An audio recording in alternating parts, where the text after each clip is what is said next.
প্রকল্পের টাকা যেন দুর্নীতিতে ভেসে না যায়। এমপি যদি চুরি না করে এলাকার উন্নয়ন হইতে বাধ্য। এমপি চুরি করলেই ঠিকাদার চুরি করে, ঠিকাদার চুরি করলেই এমপির চামচারা চুরি করে। এমপি যদি টাকা না চুরি করে এমপির চামচার বাপের সাধ্য নাই যে এলাকার প্রকল্প থেকে টাকা খায়। আমি যদি সৎ থাকি এই এলাকার উন্নয়ন কেউ বাধাগ্রস্ত করতে পারবে না। আর আপনাদেরকেও বলি, আপনারা, আমি যদি আপনাদের ভোটে নির্বাচিত হই, সার্বক্ষণিক আমি সেল রাখবো, একটা টিম তৈরি করব।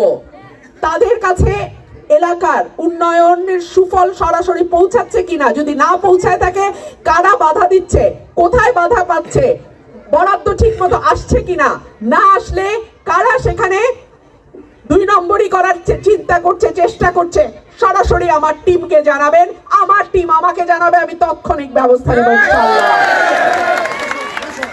প্রিয় ভাইরা আমার, এলাকার স্কুল কলেজ মাদ্রাসা কিংবা স্বাস্থ্য কেন্দ্র কোনো সময়ই সকল সুযোগ সুবিধা পায় না। এই কারণেই যে এমপি চিকিৎসা নেয় সিঙ্গাপুর আর ব্যাংকক, মালয়েশিয়া, বিদেশে। এমপির পরিবার থাকে কানাডায়, বেগমপাড়ায়। তো তাইলে এলাকার উন্নয়ন হবে কেমনে?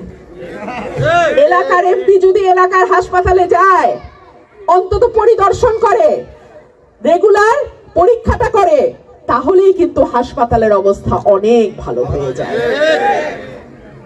এই দায়টা তো থাকতে হবে, এই মহব্বতটা তো থাকতে হবে ভাই। এই মহব্বত না থাকলে তো হবে না।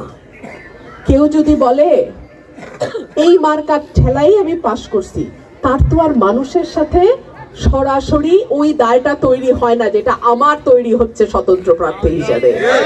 আপনারা তো আমারে দেখা ভোট দিচ্ছেন, কোন মার্কা দেখা না। তাহলে আমারও জবাব দিতে হবে আপনাদের কাছে। এর মাঝখানে কিন্তু আর কোনো লাইন ঘাট নাই। সেই কারণেই আপনাদের কাছে আমি এই নির্বাচনের 5টা বছর আপনাদের কাছে আমি চেয়ে নেই। যদি আমি পরীক্ষায় পাশ না করতে পারি, আপনারা আমাকে ভবিষ্যতে আর ভোট দিয়েন না। আর যদি আমি পরীক্ষায় পাশ করি, যদি উন্নয়নের দৃশ্যমান ছোঁয়া আপনার এলাকায় লাগে, তাহলে আপনাদের কাছে আমার বিনীত অনুরোধ থাকবে, যেই মানুষ সৎ, শিক্ষিত, যোগ্য, যেই মানুষ আপনার হক মেরে নিবে না, যেই মানুষ আপনার জন্যই কাজ করবে, সেই মানুষটাকে আপনারা ভোট দিবেন, সেই মানুষটাকে আপনারা একটা সুযোগ দেবেন ইনশাআল্লাহ। আর আমি যেহেতু স্বতন্ত্র প্রার্থী,